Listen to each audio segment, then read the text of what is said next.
El poder de la esperanza. Secretos del bienestar emocional. En la lectura, el licenciado Alejandro Venegas.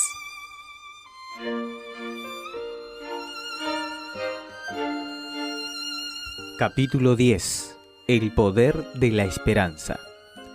Dejamos para este capítulo la octava receta del fabricante: confiar en Dios y tener esperanza.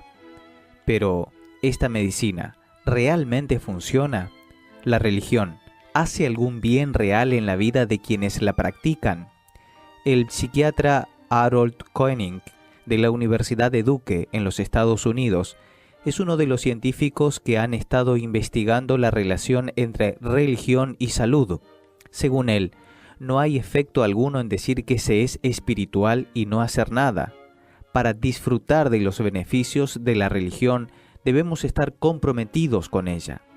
La persona debe asistir a los servicios, ser parte de una comunidad y expresar la fe en el hogar a través de la oración, el culto familiar y el estudio de la Biblia. Las creencias religiosas tienen que influir realmente en la vida para que también influyan en la salud. La participación religiosa reduce el estrés psicológico, lo que disminuye la inflamación y la tasa de acortamiento de los relojes biológicos celulares llamados telómeros. Ellos se acortan en cada división celular y cuando desaparecen, las células mueren, lo que causa la degeneración del cuerpo. Esto explica por qué la mayoría de las personas muy religiosas viven un promedio de 7 a 14 años más. Así, la religión solo hará bien si la practica y si es positiva y centrada en una buena relación con Dios y con el prójimo. Esto nos lo recuerda Santiago capítulo 1 versículo 27. Delante de Dios, la religión pura y sin mancha consiste en ayudar a los huérfanos y a las viudas en sus aflicciones y en mantenerse limpio de la maldad de este mundo. La verdadera religión es práctica y nos hace mejores personas aquí y ahora. Al mismo tiempo, apunta a un futuro de esperanza, como vimos en el capítulo 2. La esperanza es la principal emoción en relación con el futuro.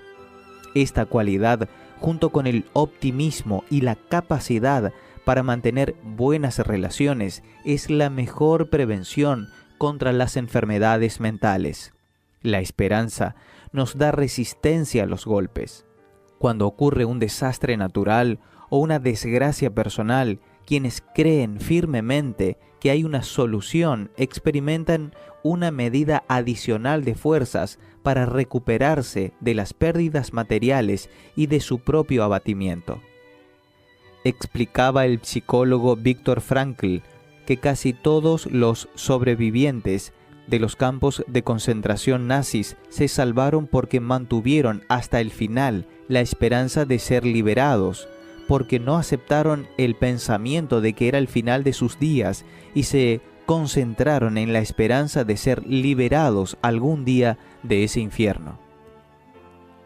Para aumentar la esperanza. Si la esperanza es una condición tan importante y afecta a tantas áreas de nuestro presente y futuro, debemos conocer la manera de promoverla. Vea una lista de consejos para que usted pueda fortalecer y desarrollar la esperanza. Desarrollar pensamientos llenos de esperanza. Al mirar hacia el futuro, esfuércese por ver buenos resultados y experiencias satisfactorias. Lo que se espera al inicio determina el estado final de las cosas. Y cuando pase por una experiencia positiva, reflexione sobre las cualidades positivas que la hicieron posible. Rechazar los pensamientos negativos. Muchos pensamientos pesimistas contienen errores lógicos que tenemos que aprender a combatir. Si sus vacaciones no fueron buenas, no debe concluir que en el futuro serán siempre así. Debe buscar razones específicas, modificables, con el fin de obtener el control sobre los fracasos del pasado y tener esperanza con respecto al futuro. Pensar en el pasado con tranquilidad. Mire los acontecimientos del pasado sin preocupaciones.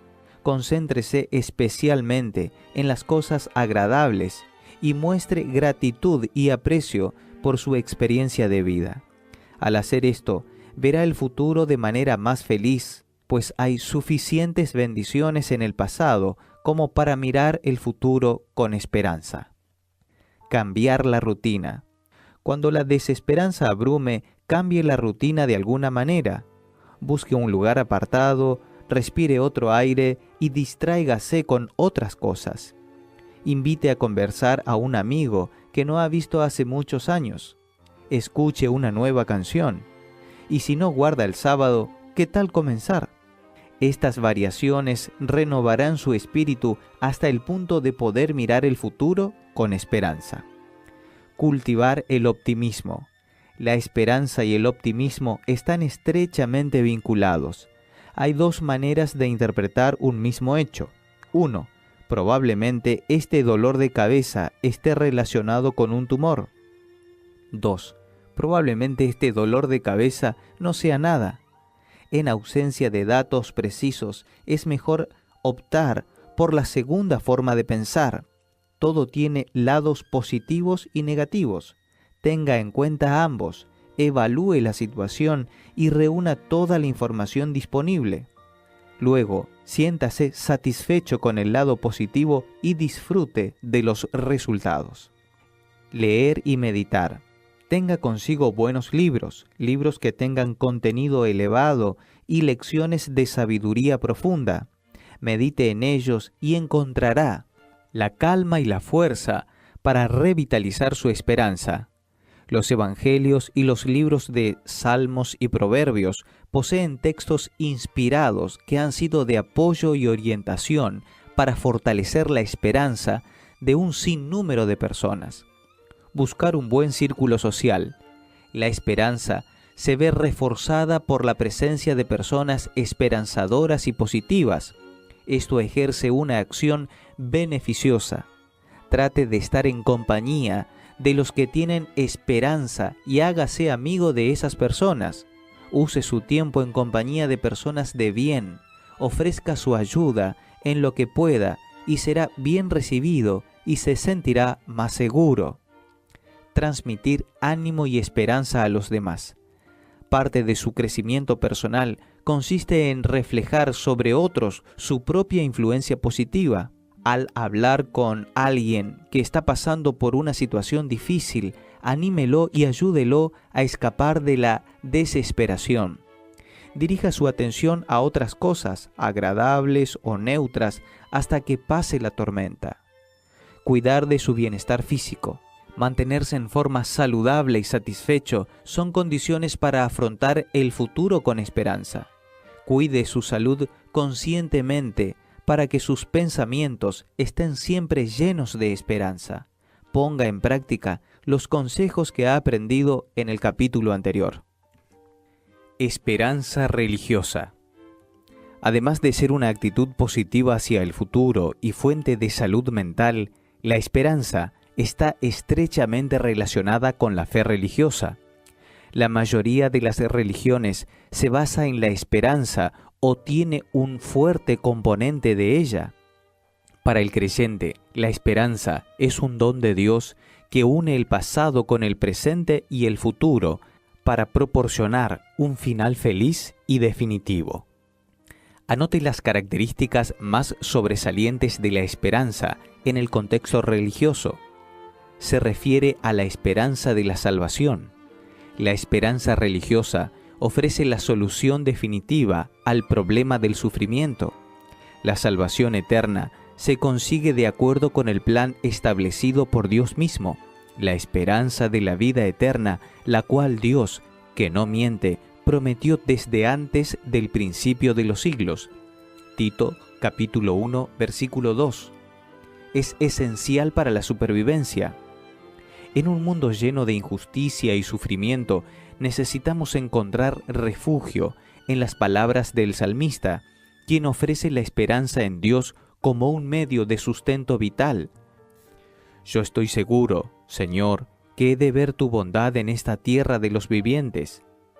Espera en el Señor, infunde a tu corazón ánimo y aliento. Sí, espera en el Señor. Salmo capítulo 27, versículos 13 y 14. Su obtención requiere algo más que el esfuerzo humano. En el contexto bíblico, no es solo el interés y la decisión personal, sino la intervención divina lo que hace posible el gran don de la esperanza. El apóstol Pablo dice que la verdadera esperanza proviene gratuitamente de Dios, que nuestro Señor Jesucristo mismo y nuestro Dios y Padre, que nos amó y nos dio consuelo eterno y buena esperanza por gracia. Segunda de Tesalonicenses, capítulo 2, versículo 16. Proporciona alegría. La esperanza religiosa no se demuestra mediante el sufrimiento y la penitencia. La verdadera esperanza es motivo de alegría, felicidad y bienestar. Pablo usa esta idea claramente. Gocémonos en la esperanza, soportemos el sufrimiento y seamos constantes en la oración. Romanos capítulo 12, versículo 12. Que el Dios de la esperanza los llene de todo gozo y paz en la fe, para que rebosen de esperanza por el poder del Espíritu Santo. Romanos capítulo 15, verso 13. Permanece hasta el regreso de Jesús. La esperanza, según la Biblia, es la culminación del regreso de Cristo a este mundo, un hecho que indicará el fin del miedo, la injusticia y el sufrimiento, aguardando la bendita esperanza y la gloriosa manifestación de nuestro gran Dios y Salvador Jesucristo. Tito capítulo 2, versículo 13. Incluye la certeza de la resurrección.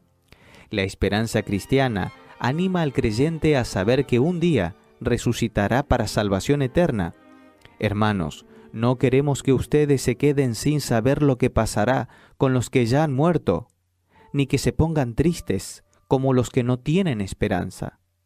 El Señor mismo descenderá del cielo con voz de mando, con voz de arcángel y con trompeta de Dios, y los muertos en Cristo resucitarán primero.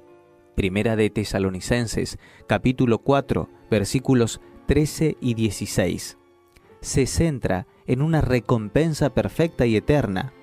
La esperanza religiosa entra en una etapa totalmente diferente, otra dimensión, otro orden de cosas, y llega hasta la solución final y total. Bendito sea el Dios y Padre de nuestro Señor Jesucristo, que por su gran misericordia, mediante la resurrección de Jesucristo, nos ha hecho nacer de nuevo a una esperanza viva, para que recibamos una herencia incorruptible, incontaminada e imperecedera.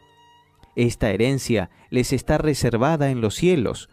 Primera de Pedro capítulo 1, versículos 3 y 4. Si la esperanza religiosa no es todavía parte de su vida, trate de tener esta experiencia. Estudie y acepte estas promesas como esperanza de salvación y vida eterna.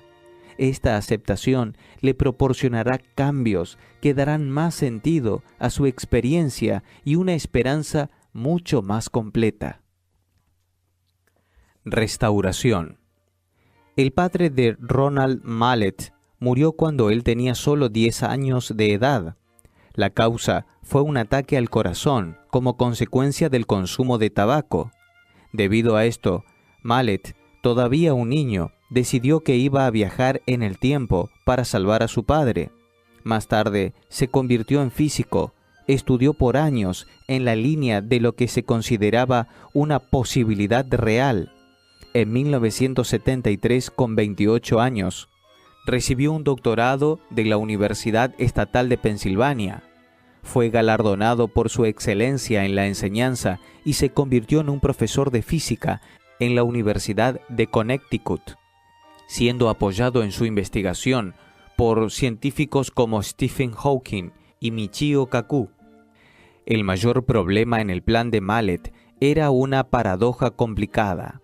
En el caso de viajar en el tiempo y hacer que su padre dejara de fumar, se eliminaría la posibilidad de que él, todavía un niño, llegase a ser tan terco como para retroceder en el tiempo lo cual obviamente significaba que no podría haber regresado al pasado. El hecho indiscutible es que el pasado no puede cambiarse. Lo hemos visto en este libro. El futuro no nos pertenece. Lo que queda entonces es el presente y lo que hacemos con él. Cuando Laura decidió estudiar la Biblia y conocer a Dios, provocó una reacción en cadena con la que ni siquiera ella podía soñar. La decisión de Laura no podía cambiar el pasado, pero ayudaría a escribir un futuro de esperanza para ella y otras personas. A medida que continuaba sus estudios de la Biblia y profundizaba su relación con Jesús, ella comenzó a sentir un malestar en relación con su padre. Esta vez era algo diferente. Antes, cuando pensaba en el hombre, sentía odio y desprecio. ¿Cómo podía ser tan insensible como para abandonar a su hijita e irse, disfrutar de la vida? ¿Cómo podía ser tan egoísta y no pensar que eso iba a dejar marcas profundas en ella?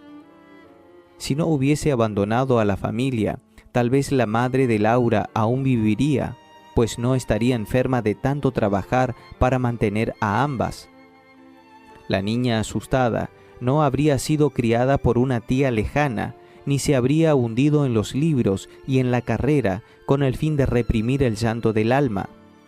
No se habría convertido en una persona tan terca, ansiosa e intolerante con quienes la rodeaban en el trabajo, el único lugar en el cual todavía tenía algún tipo de relación social.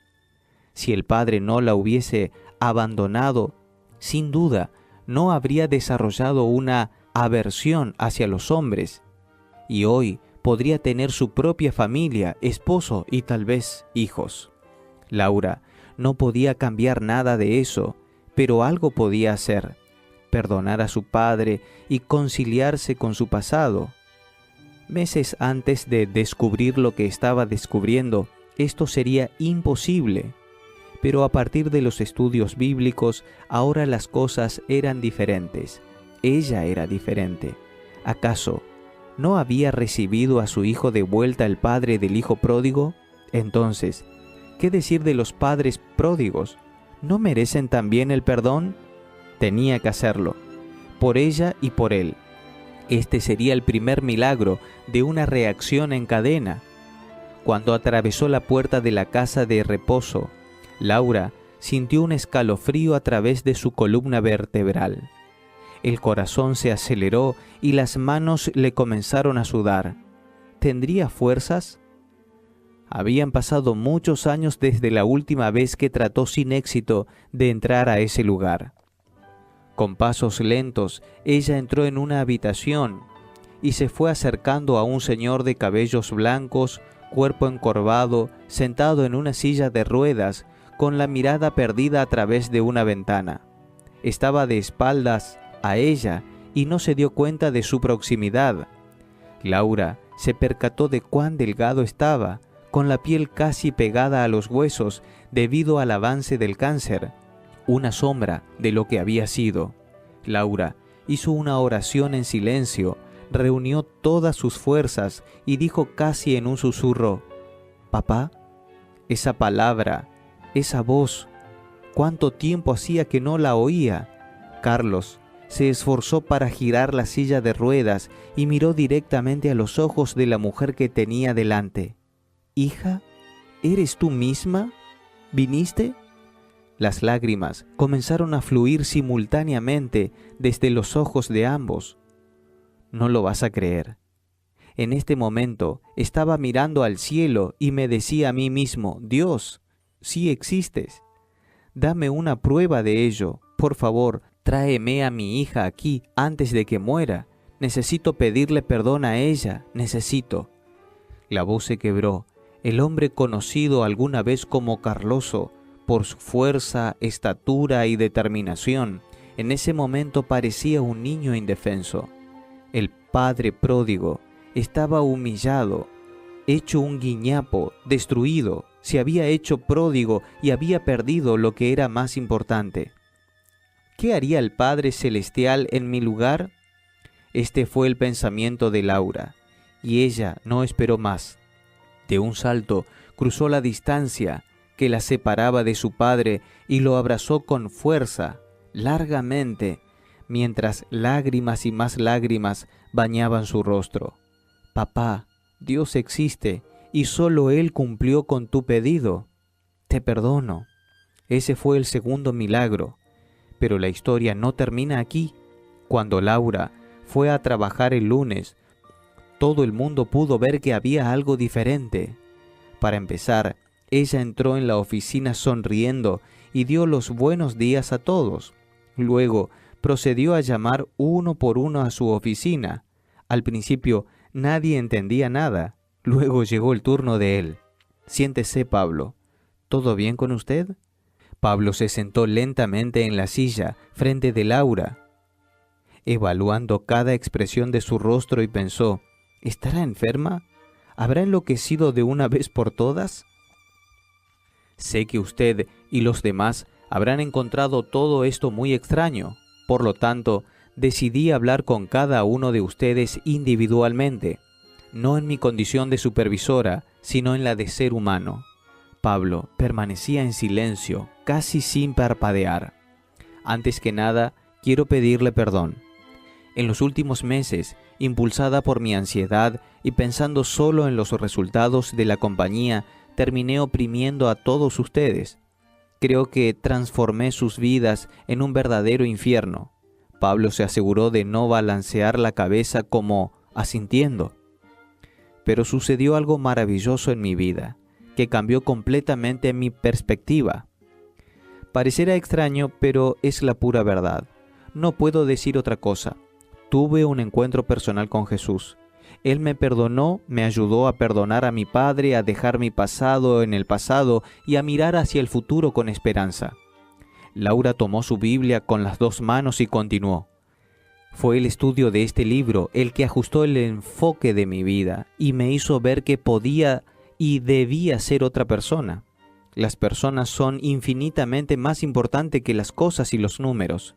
Mirando fijamente a los ojos del empleado, le preguntó, «Pablo, ¿me perdona? Perdóneme por todo el estrés que le causé y que sin duda debió haber afectado su salud y su familia. ¿Puede perdonarme?» Tragando saliva, él respondió vacilante, «Sí, Laura, puedo, yo la perdono». Laura se puso de pie, le dio las gracias y concluyó, «Le prometo que de ahora en adelante todo será diferente». Este fue el tercer milagro, pero Pablo salió de la oficina de la supervisora aún sin entender lo que había sucedido, pero se sentía bien, se sentía aliviado. El tiempo para ir a casa había llegado. Se sentó ante el escritorio, tomó una hoja de papel y empezó a escribir unas pocas palabras. A continuación, colocó la hoja en un sobre, la puso en el bolsillo de su abrigo y se fue a casa. «Hola, querida, cuán hermosa te ves hoy», y dio un fuerte abrazo a su esposa, como hacía tiempo que no lo hacía. Luego se arrodilló ante su hijo y le prometió, «Ponte los pantalones cortos. En un rato vamos a jugar a la pelota en el patio trasero». Y mirando a su hija la llamó, «Ven aquí, linda, tengo una cosita para ti». Pablo sacó el sobre del saco y se lo dio a Isabela. Pensando que era otra carta de la escuela con su informe de sus rabietas, su hija la abrió con miedo. Dentro había una hoja con las palabras «Te amo, querida mía». Con los ojos llenos de lágrimas, la niña se abrazó al cuello de su padre, quien dijo a todos, con firmeza y suavidad al mismo tiempo, «Estamos necesitando a Dios en esta casa. Estamos necesitando el amor». Y este fue el cuarto milagro. El dolor y la noche pasaron. Puedo decir que gran parte de lo que me cupo escribir en este libro fue escrito en una cama de hospital y mientras me recuperaba de una cirugía desde mi cama en casa. Ni mi compañero de autoría, el doctor Julián Melgolza, sabía de eso, pues mantuve la información restringida a un pequeño grupo de amigos y familiares que oró mucho por mí. De un momento a otro me diagnosticaron lo que parecía ser un tumor, nódulo de 2 centímetros que necesitaba ser eliminado inmediatamente con el fin de evaluar su naturaleza si maligno o benigno, no hace falta decirlo. Mi vida cambió de repente. Yo que nunca había necesitado someterme a cualquier procedimiento médico más grave, podía tener cáncer, hospitalización, batería de pruebas y programación de la fecha de cirugía. Fui al quirófano un poco tenso, pero con la confianza de que Dios se encargaría de todo. No sé cuántas horas más tarde me despertaron en la sala del hospital con la visita del médico, quien me tranquilizó con la buena noticia: no era un tumor, solo un bulto sin malignidad. Volví a casa aliviado y agradecido a Dios, pero sintiendo un fuerte dolor postoperatorio. En la segunda noche después de la cirugía no pude dormir un minuto. Sentía los dolores más intensos de mi vida y solo mi esposa vio mis lágrimas y desesperación. Pero el dolor pasó. El día amaneció y me fui sintiendo mejor día tras día. Esta experiencia dejará solo una cicatriz en el lado derecho del abdomen, y cada vez que la mire, hasta que Jesús venga, voy a recordarme a mí mismo el cuidado de Dios y los momentos especiales en que escribí este libro con oración, pensando en cada lector que tendría contacto con el poder de la esperanza. Aunque el desenlace de su caso no sea como el mío, no pierda la esperanza. Aunque su enfermedad sea grave y al parecer incurable, no pierda la esperanza. No sé cuáles sean las heridas que la vida le impuso, pero sé una cosa: si usted se aferra firmemente de la mano de Dios, esas heridas se transformarán en cicatrices, y la noche dará lugar al amanecer. El dolor pasará, la batalla terminará. Créame, la esperanza existe y es poderosa, real, y tiene un nombre: Jesucristo.